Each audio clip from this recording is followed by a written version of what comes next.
Hello, and welcome to Ending Physician Overwhelm. I'm your host, Dr. Megan Mello. I'm a family and obesity medicine physician, as well as a certified life coach for physicians. In this podcast, we talk about how the learned habits of people-pleasing, perfectionism, and a lack of boundaries show up in our lives and how they contribute to burnout, exhaustion, and overwhelm. The healthcare system is broken, my friends, but let's not wait for it to be fixed in order to feel better.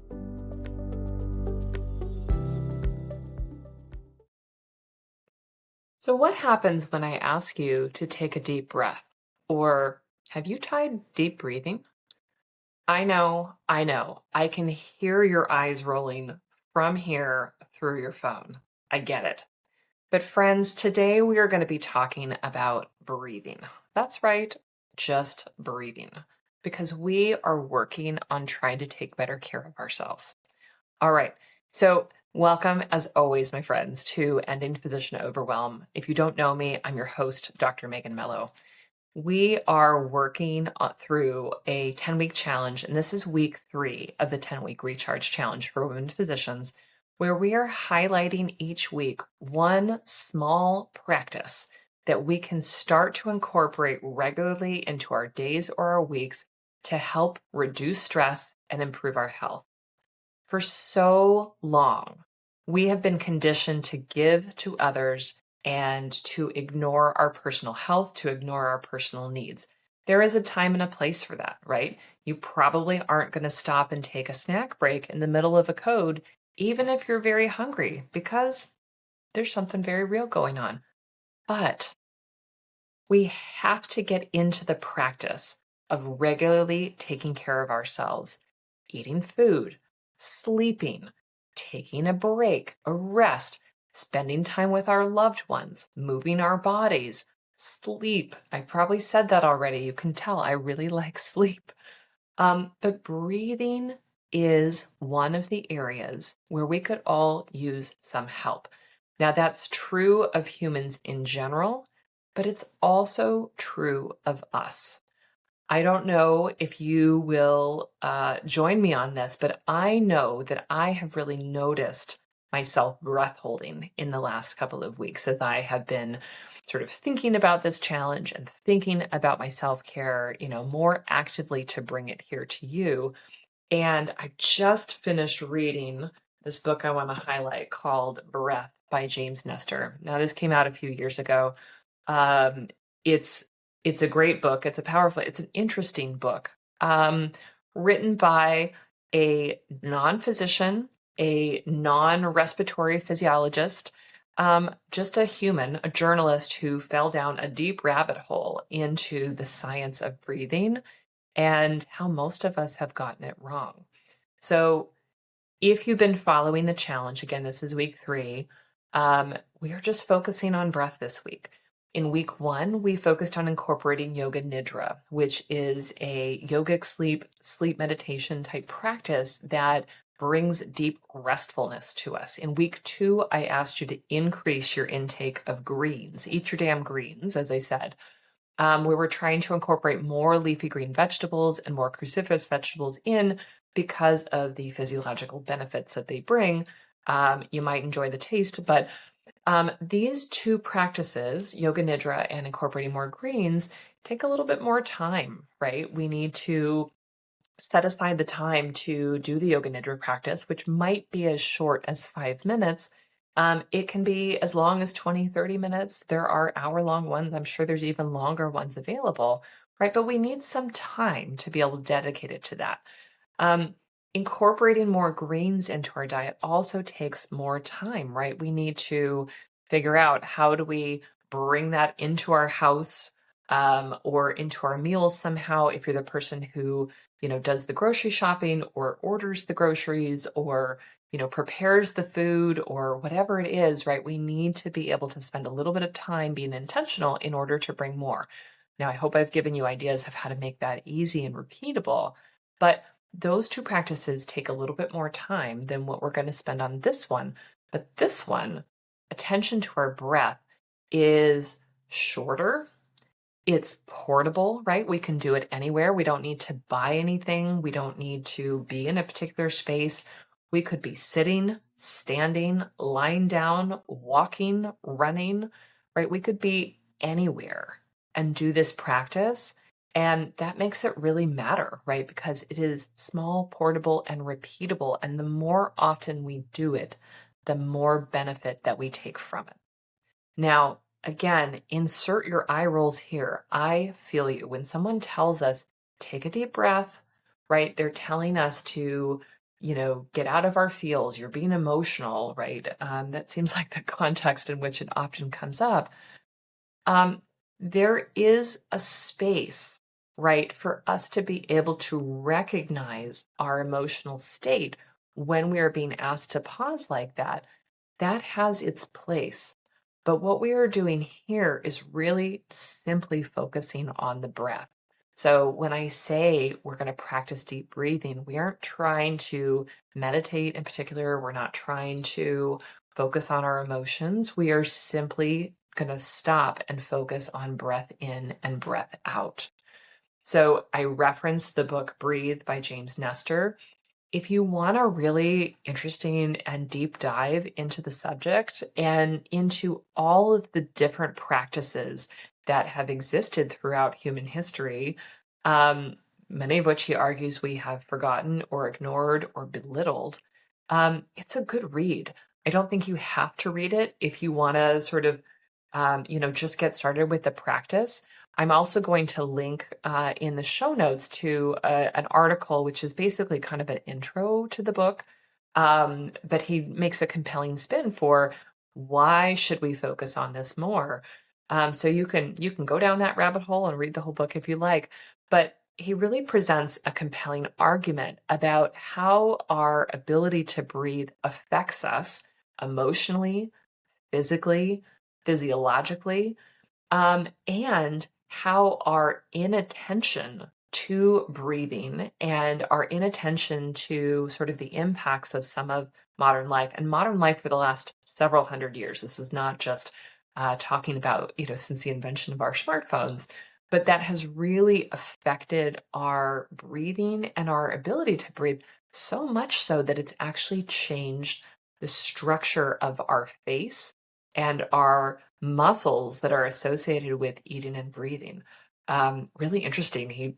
He ends up examining skulls of, kind of more modern in the last several hundred years and more older, for lack of a better term, skulls from sort of pre-industrialization times, and how different the structures of their face were and how that affects our breathing.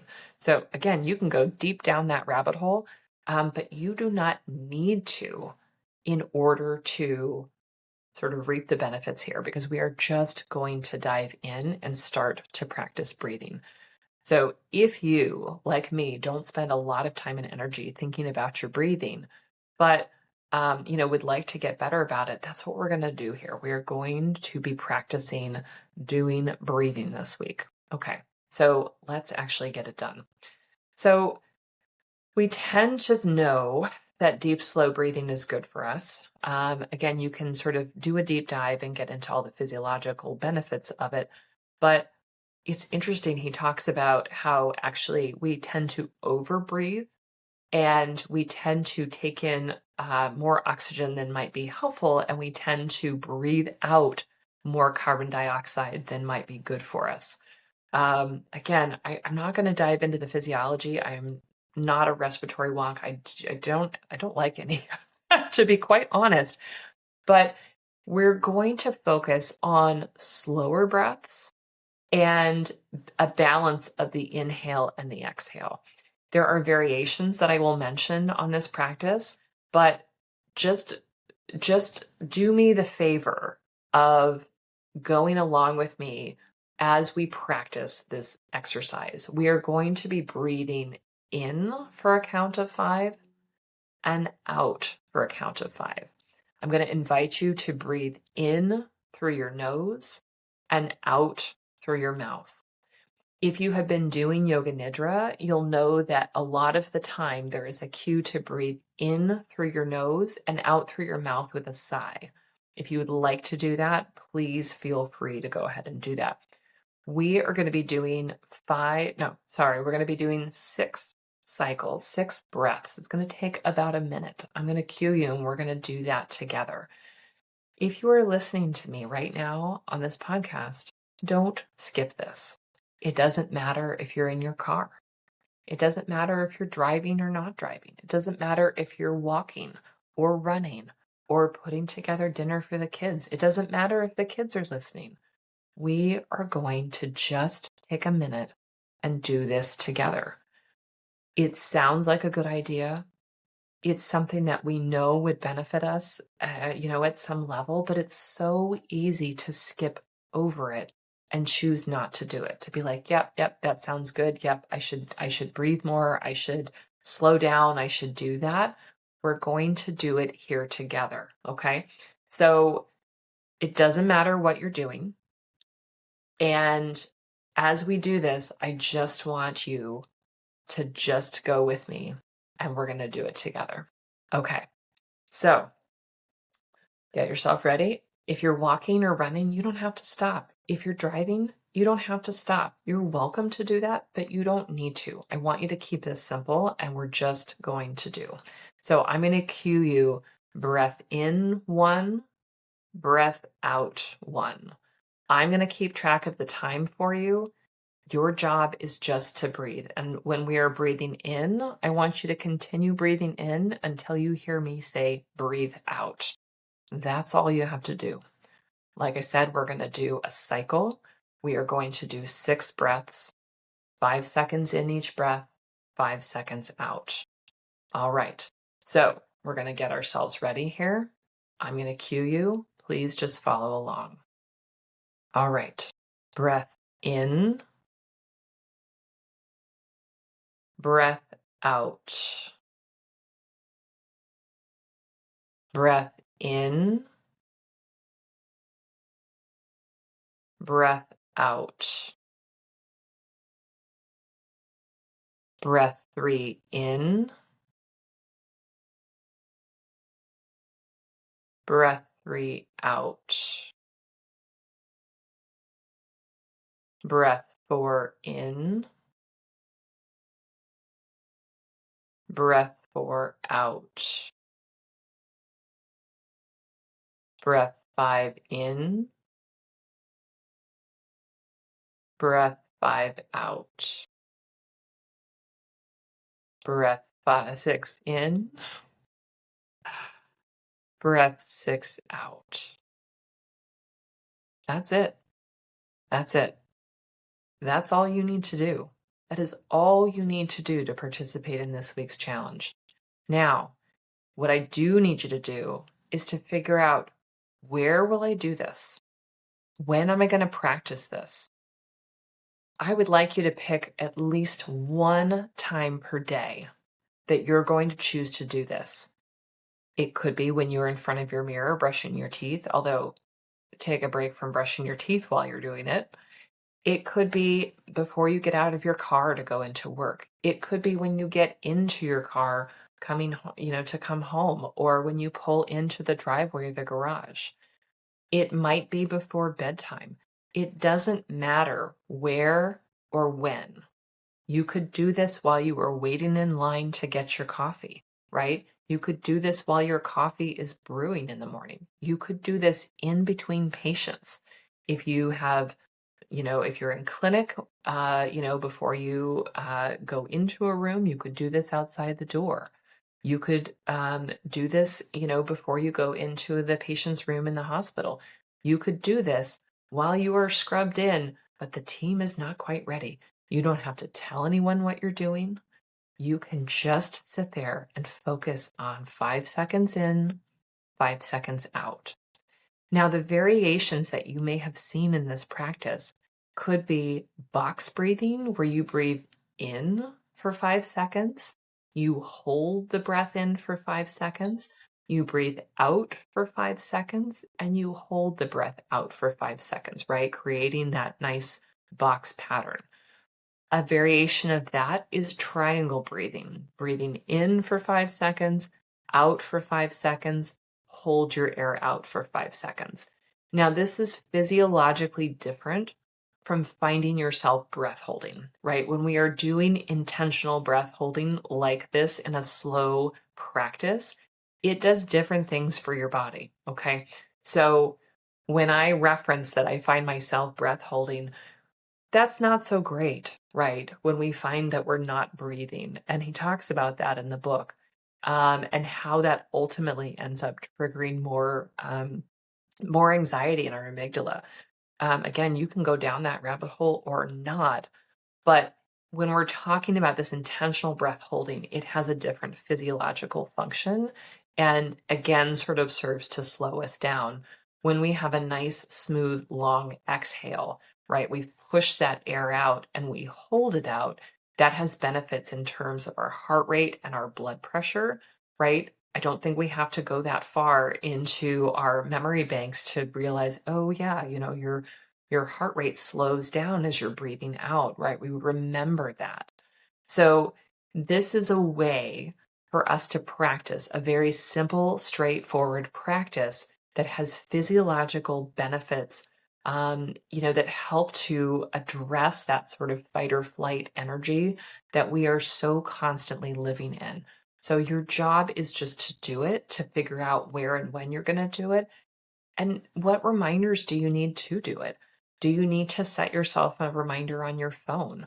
Are you going to change the background on your phone, or leave sticky notes for yourself, or write it in lipstick across your mirror or on your car somewhere? What will you do to help remind yourself to do it? Because we don't do this regularly, it is not yet a habit. So let's make it easy and obvious and repeatable.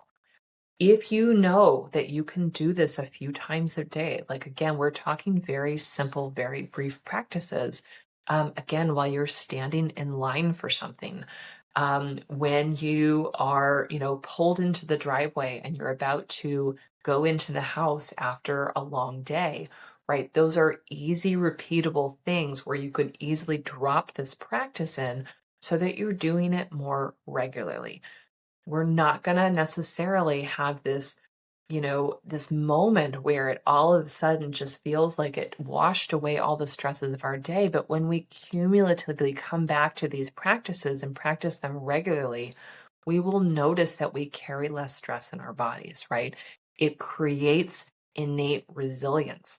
Now, we have all sat through at this point lots of lectures around wellness and resilience and how we ought to do this and we ought to do that. It all sounds like hooey until you actually practice it. And to practice it, we have to come back to it over and over and over again. So I want you to bookmark the episode if that helps. If you are joining us in the VIP Recharge Challenge, you're going to be receiving email cues from me. And I will have a recorded video, which is just the breathing practice, right? So you can quickly, kind of turn to that, so that you've got that breath cueing. There are like an oddly weird number of apps. There are apps that guide you through 5 second breathing. It's actually 5.5 second breathing in and out. 5.5 seconds is harder to get right on the dot. So I didn't even bother, right? We just went with 5 second breathing. We are not going to get stuck in the perfectionism of 5 versus 5.5 seconds. We're just not going to do it, friends.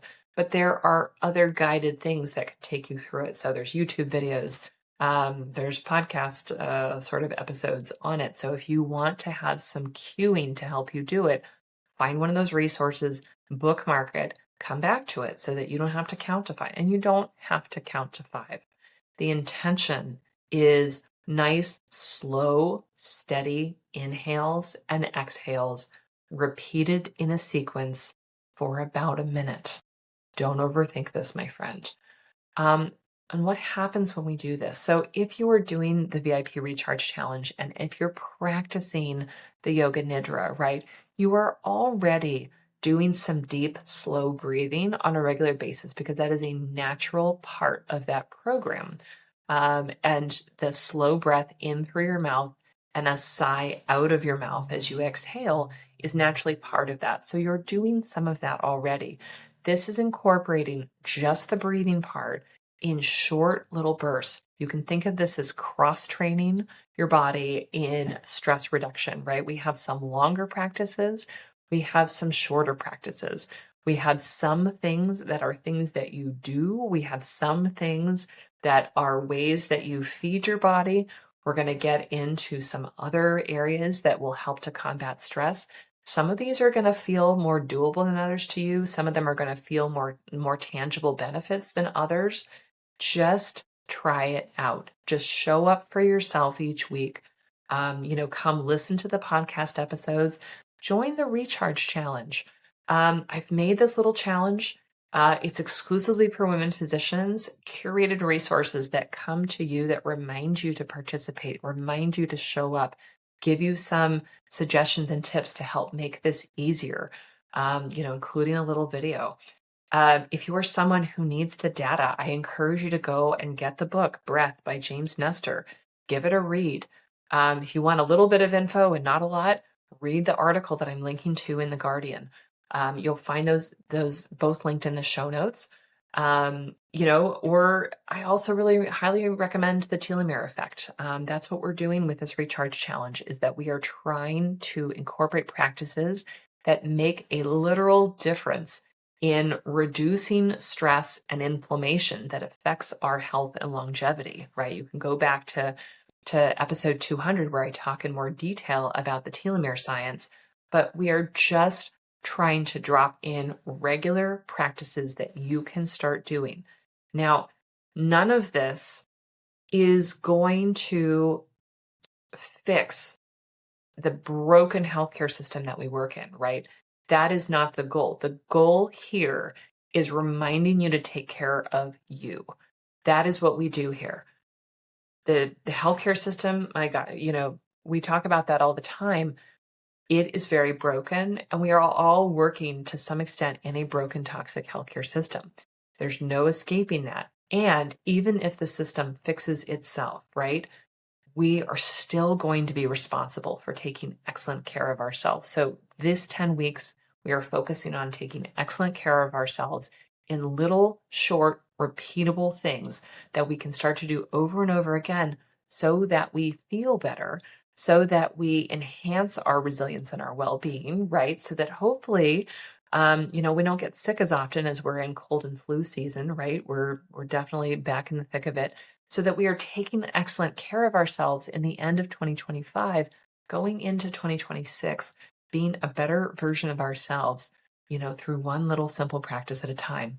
So many of the physicians that I talk to, who come to me for coaching or, just in casual conversations, we struggle with the self-care. We struggle to take the time for ourselves. Do these things. Play around with each of these practices that I bring to you so that you can experience, oh, okay, I don't have to make it a big thing. I can do little things that take care of myself all day. I can certainly choose to do bigger things like take a vacation by myself or with friends, or, take real breaks or make a job change. I can certainly do those big things, but I can also do the little things that make a difference on a regular basis, showing up for myself again and again, and rewriting the narrative that I am someone who takes good care of myself. All right, so go back and listen to the episode if you need to. Repeat the practice over and over of intentional breathing, right? We're just going to come back to that. Join us in the VIP Recharge Challenge. It's just $49. It is a tiny little investment that you can make in yourself. That's good for 10 weeks, getting regular reminders, curated resources, and just a little bit of fun, right? For us to take really good care of ourselves for the end of 2025. Okay. Reach out to me, as always, if you have questions. I'm at Megan, Megan, at healthierforgood.com. You'll find the link to the challenge in the show notes, along with the other links that I mentioned. You'll find a link to bookshop.org, where I have some curated book resources. Oddly, I can't find the breath book on there, but you know where to get books if you just know where to get books. I just try and give a non-Amazon resource for most of the things that I recommend to people. And find me at my website, www.healthierforgood.com. My friends, until next week, take a breath, take care of yourself, and I'll see you next week.